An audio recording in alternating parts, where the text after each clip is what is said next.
Hello প্রিয় ভাই ও বন্ধুরা, আশা করি তোমরা অনেক ভালো আছো। তো আজকে তোমাদের জন্য সিফাত ভাই নিয়ে চলে আসছে আলোর প্রতিফলনের ওয়ান শট ক্লাস। কোন অধ্যায় ভাই? আলোর প্রতিফলন। আমরা আলোর প্রতিফলন ক্লাসে অনেকেই অনেক ঘাটতিতে পড়ে আছি, কিন্তু তোমার সিফাত ভাই আজকে তোমাকে অতি সহজে একটা শর্টকাট টেকনিক দিবে, যা তোমরা একটা ক্লাস করলে সব যে ধাক্কা খুঁটিনাটি সমস্যা সব ক্লিয়ার হয়ে যাবে ভাই। তোমরা জাস্ট এই ক্লাসের সাথে থাকো।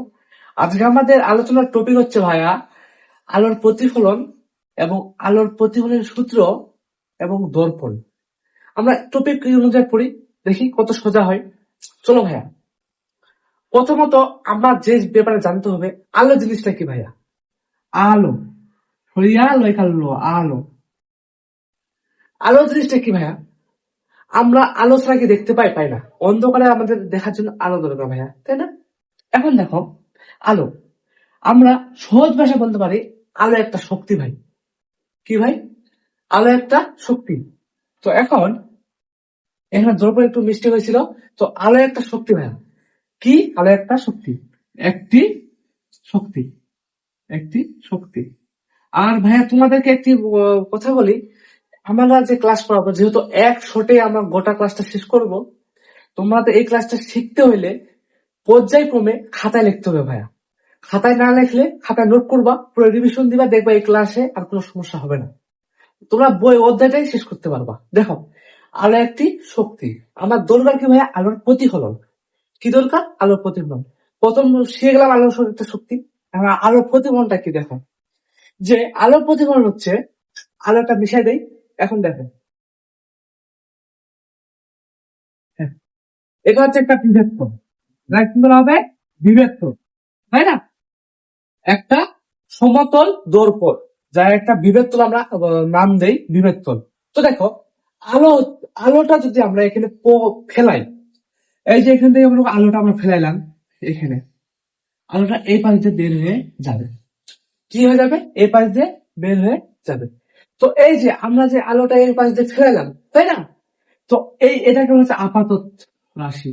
আপাতত রাশি, আপাতত রাশি, তাই না? রাশি। আর এই যে আলোটা যে পড়লো এখানে ভাইয়া, এই আলোটা তো এখানে পড়লো, তো পড়ার পর এটা আবার এদিক দিয়ে বের হয়ে গেল।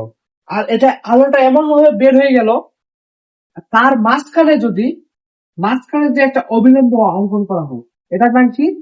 অবিলম্ব।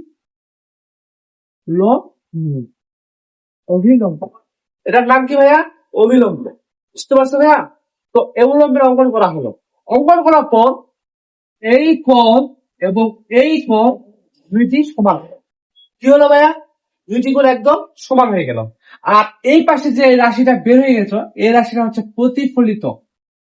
প্রতিফলিত, প্রতিফলন রাশি। প্রতিফলিত না, প্রতিফলন রাশি।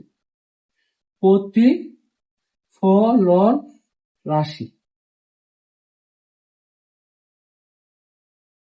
বুঝতে পারছো ভাইয়া? হ্যাঁ, এটা হচ্ছে প্রতিফলন রাশি। এখন দেখো, যে আমরা যে দুইটা কোণ পাইলাম, এদেরকে বলা হয় আপাতন কোণ। আপাতন কোণ। কি বলা হয় ভাইয়া? আপাতন কোণ। যাকে প্রকাশ করা হয় থিটা আই দ্বারা। কি দ্বারা? থিটা আই দ্বারা, তাই না?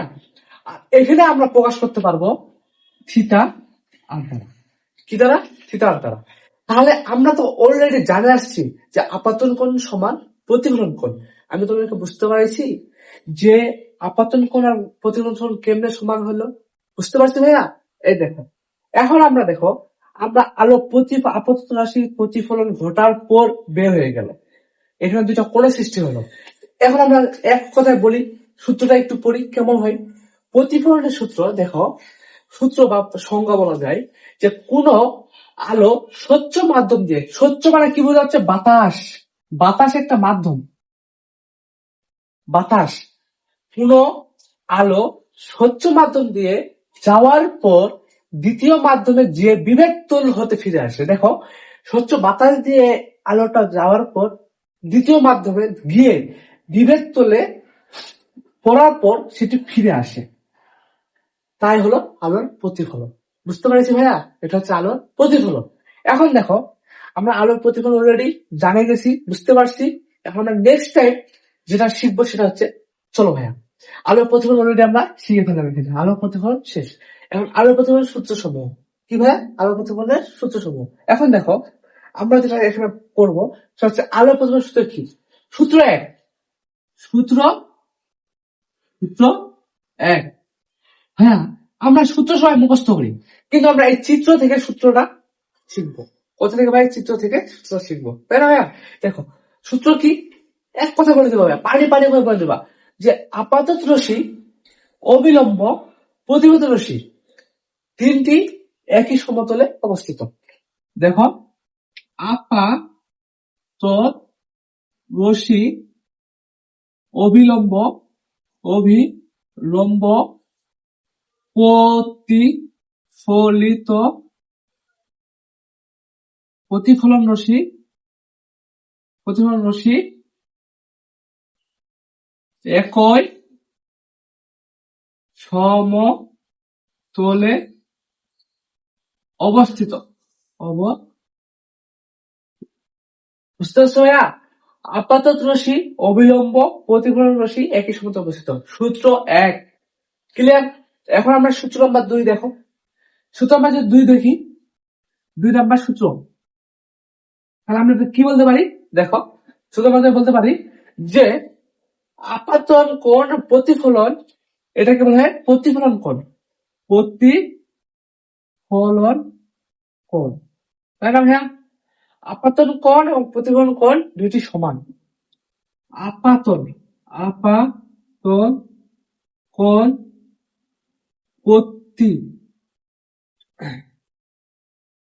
প্রতিফলন কোণ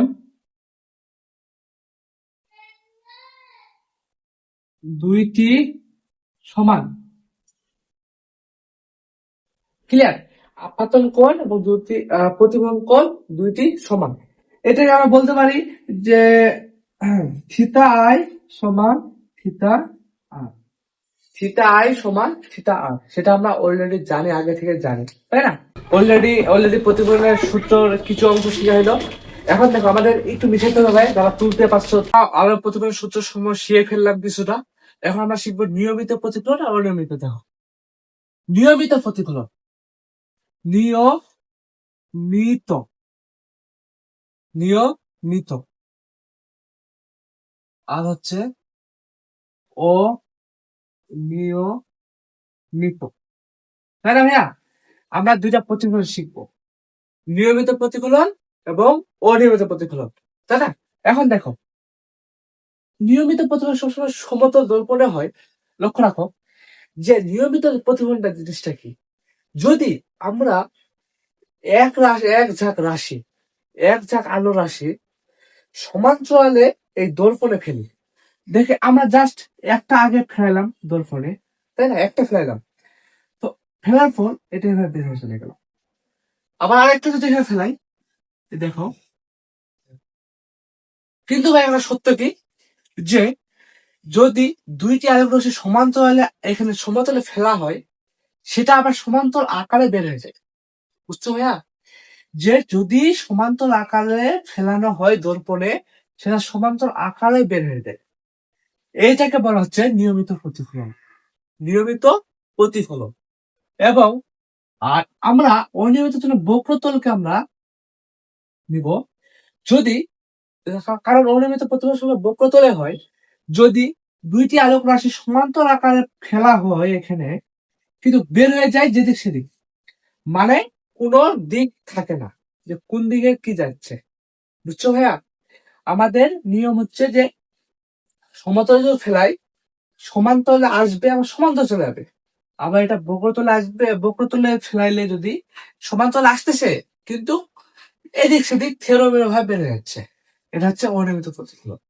এই টপিকটা ক্লিয়ার ভাইয়া? এখন আমরা বুঝি, এখন আমরা যেটা শিখবো, আমাদের সব শিখা শেষ ভাইয়া।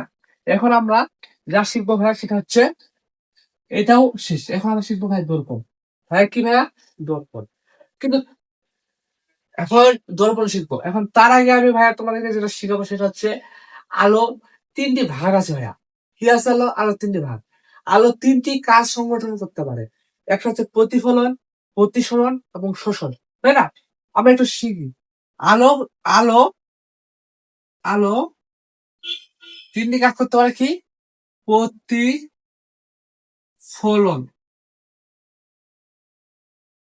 প্রতিসরণ আর হচ্ছে শোষণ, তাই না? আলো কি করতে পারে? প্রতিফলন করতে পারে, প্রতিসরণ করতে পারে এবং কি করতে পারে? শোষণ করতে পারে।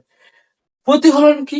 দেখো, প্রতিফলন হচ্ছে কোন আলো, এটা আমি একটা দর্পণ, এটা সমতল একটা দর্পণ, সাপোজ ধরি একটা আয়না, আলো সোজা আসলো, বের হয়ে চলে গেল, এটাকে বলা হচ্ছে প্রতিফলন। কি বলা হচ্ছে? প্রতিফলন।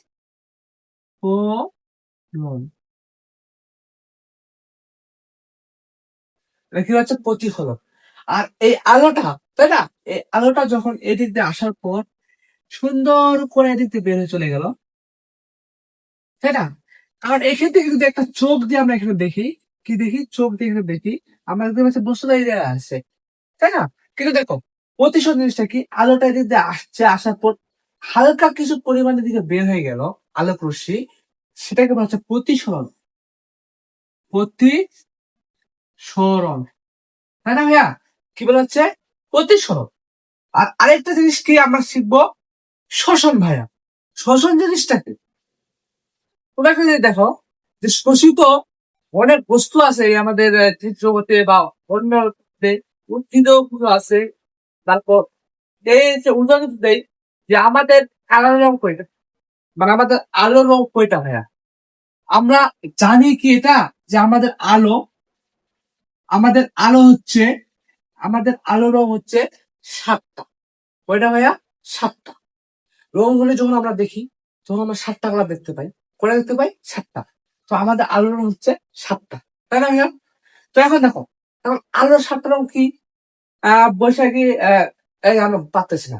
কি? আসমানি, কালো, নীল, সবুজ, আমরা পারতেছি না।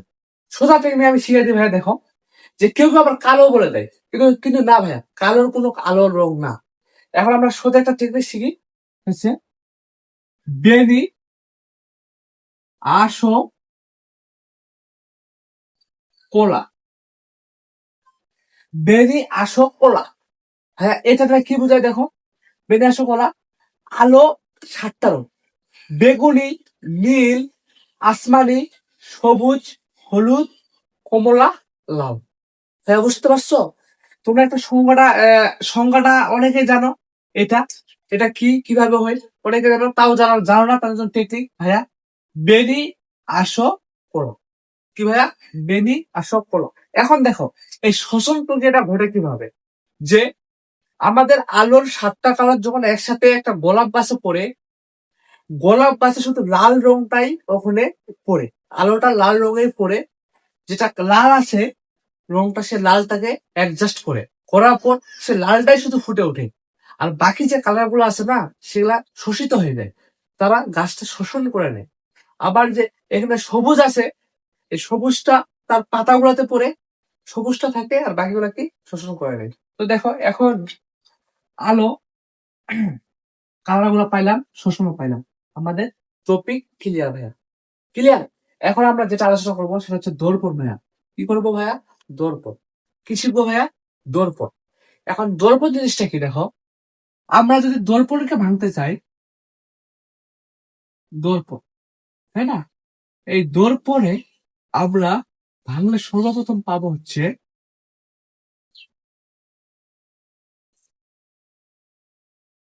সর্বপ্রথম পাবো হচ্ছে সমতল, সমতল দর্পণ। কি পাবো ভাইয়া? সমতল দর্পণ। বুঝতে পারছো ভাইয়া? কি পাবো? সমতল দর্পণ। আর আরেকটা কি পাবো ভাইয়া? গলীয় দর্পণ।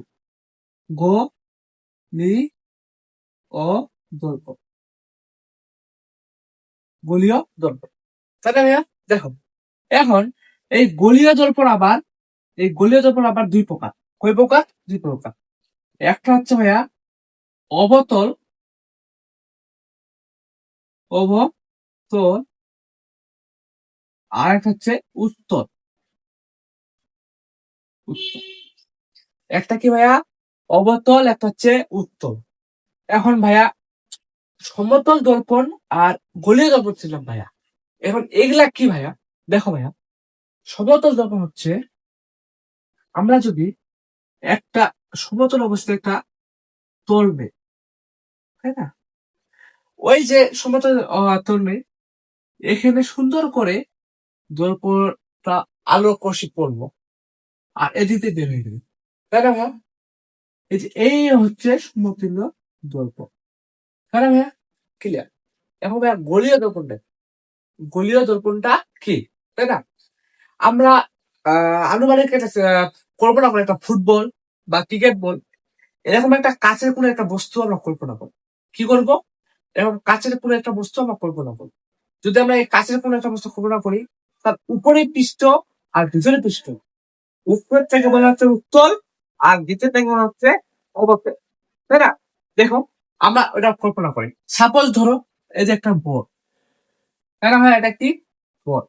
তো এই বলে আমরা যদি কাটা দেই মাঝখানে, কি দেয়? কাটা দেয়। তো এই কাটা দিলে আমরা এটাকে একটা অংশ লিখতে পারি। অংশটা আমরা এখানে লিখি, যে দেখো এই যে আমরা অংশ লেখা, আর আমরা যদি এর বাইরে পার দিতে পারি, পারা, এগুলাকে আমরা পারা। আর এই ভিতরে এটা হচ্ছে, এই ভিতরে এটা হচ্ছে অবতল, যার প্রতিফলন ঘটবে এর ভিতরে। কি ঘটবে? ভিতরে প্রতিফলন। আবার এই অংশটা যদি আমরা আলাদা করি, আবার সেম টু সেম, তাই না? আর এর ভিতরে পালা দেয়, তাহলে এটাকে বলা হবে উত্তল। কি বলা হবে ভাইয়া? উত্তল। এটা বলা হবে অবতল। অবতল। বুঝছো ভাইয়া? উত্তল আর অবতল বুঝতে পেরেছি। আমরা এক কথায় টেকনিকে ব্যবহার করতে পারি এখানে, এক টেকনিক ব্যবহার করতে পারি। ভিতরে, ভিতরে অবতল, অবতল, আর বাহিরে, বাহিরে হচ্ছে উত্তল। বুঝছো ভাইয়া? ভিতরে অবতল আর বাইরে হচ্ছে উত্তল। বুঝতে পারছি ভাইয়া? এখন দেখো, আমাদের কিছু সূত্র বা সংজ্ঞা জানা দরকার, যেগুলো জানলে আমরা পরবর্তীতে মেথে করতে পারবো। দেখো, আমরা এখানকার এখানকার একটা ধরে একটা দর্পণ নিয়ে ফেলি। দর্পণটা হচ্ছে অবতল। কি দর্পণ নিচ্ছি আমরা? অবতল। এখন যদি এর মাঝখানে একটা রক্ষ অঙ্কন করি, কি অঙ্কন করি? অক্ষ, তাই না? এই এটা হচ্ছে মেরু। কি ভাই এটা? মেরু। এটা কেমন হচ্ছে? মেরু, তাই না ভাইয়া? বইটার মেয়ে, দেখো এটাকে এগুলো হচ্ছে মেরু, তাই না ভাইয়া? মেরু। আবার দেখো যে এখানকার এই যে এটাকে বলা হবে বক্রতার কেন্দ্র। কি বলা হবে? বক্রতার, বক্রতার কেন্দ্র, তাই না? তো ভাইয়া, তুমি প্রশ্ন করতে পারো যে ভাইয়া বক্রতার কেন্দ্র বুঝলাম অবতল দর্পণে, কিন্তু উত্তল দর্পণে কি? ভাইয়া উত্তল দর্পণে কি এরকম হবে যে আমরা উত্তল দর্পণটা অঙ্কন করলাম, এটা তো প্রতিফলন হবে বাইরে। কি হবে? এটা প্রতিফলন হচ্ছে বাইরে, তাহলে বক্রতা কেন্দ্র নিশ্চয়ই এখানে অবস্থিত। না ভাইয়া, একটা জিনিস না, তুমি মাথায় একটু কেস করো, যে দেখো যে তুমি তুমি একটা বল নিছো, কি নিছো? একটা বল নিছো। বলের বাইরে প্রতিফলন হচ্ছে ওটা কি? উত্তল। ভিতরে হচ্ছে সে অবতল, তাই না? কেন্দ্র কি? কেন্দ্র কি আলাদা হয়েছে না? ওই বলটারে আছে, ওই বলটাই কেন্দ্র আছে। হ্যাঁ, ওই বলটার যে কেন্দ্র আছে সেই কেন্দ্রটাই, এর কেন্দ্র হবে ভিতরে ভাইয়া। উচ্চ ভাইয়া, এই ভিতর গেল। তো দেখো, এটা কি? বক্রতার কেন্দ্র। আর এর মাঝামাঝি, এর মাঝামাঝি যেটা থাকবে সেটা হচ্ছে ফোকাস। কেটা? ফোকাস। কি ভাইয়া? ফোকাস, তাই না? কিন্তু এই যে দেখো, এখানে যে এই বক্রতা কেন্দ্র থেকে মেরুর যে দূরত্বটা, এই দূরত্বটাকে বলা হচ্ছে ব্যাসার্ধ। ব্যাসার্ধ। কি বলা হচ্ছে ভাইয়া? ব্যাসার্ধ। বুঝতে পারছো? এই বলা হচ্ছে ব্যাসার্ধ। আবার এই যে মেরু থেকে এই যে যে একটা অক্ষ গেছে বক্রতার উপর দিয়ে, এই অক্ষকে বলা হচ্ছে প্রধান অক্ষ। কি বলা হবে ভাইয়া? প্রধান অক্ষ। প্রধান অক্ষ। ক্লিয়ার? এই জিনিসটা তো আমি ক্লিয়ার করতে পারছি ভাইয়া। তো এখন দেখো, আমার আরো কিছু জিনিস ক্লিয়ার করতে হবে। সাপোজ ধরো আরেকটি অঙ্কন করলাম, দর্পণ, অবতল দর্পণ, কি এটা ভাইয়া? অবতল দর্পণ, তাই না? এখন লক্ষ্য রাখো যে কোনো আলো পড়ার পর এটা মনে করো বক্রতা কেন্দ্র, এটা হচ্ছে ফোকাস, এই যে বেড়ে চলে গেল, কি বের হয়ে গেল, এই যে বেড়ে চলে গেল, তাই না? এখন বা এরকম হইতে পারে যে কোনো আলো পড়ার পর ফোকাসে চলে গেল, তাই না?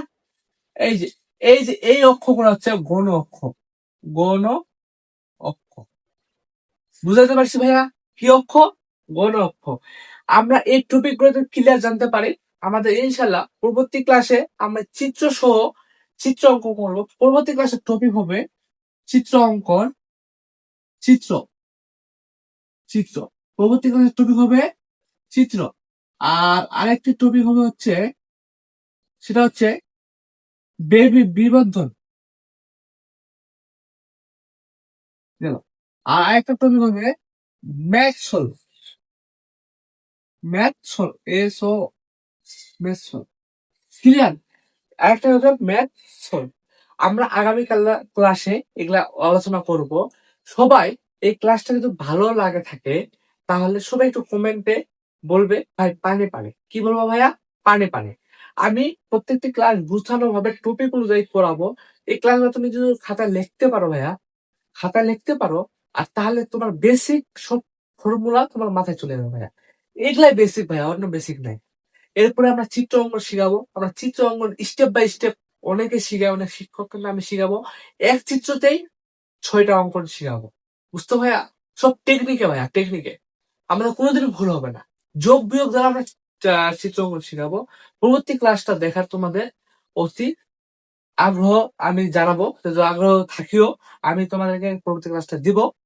এখন দেখো যে এই ক্লাসটি কেমন লাগলো ভাই একটু জানাবা। আর আমি আহ মোহাম্মদ আল সিফাত শাহরিয়া, সবাই জানো, আমাকে চিনো। আমি বর্তমান রিয়াল টপিক্স প্রাইভেট সেন্টারে বর্তমান সায়েন্সের সাবজেক্ট দেখাশোনা করতেছি, ফিজিক্স, কেমিস্ট্রি, বায়োলজি। তো তোমরা সবাই এই অফলাইন ক্লাসে যুক্ত হয়ে যাবা। অলরেডি অফলাইন ক্লাসের প্রচার শুরু হয়ে গেছে, যুক্ত হয়ে যাবা। আমি আছি তোমাদের সাথে সিফাত ভাই পানি পানি। আর আমি বেসিক ম্যাথও ক্লাস নিব এবং হায়ার ম্যাথও ক্লাস নিব। তোমাদের জন্য শুভকামনা রইল।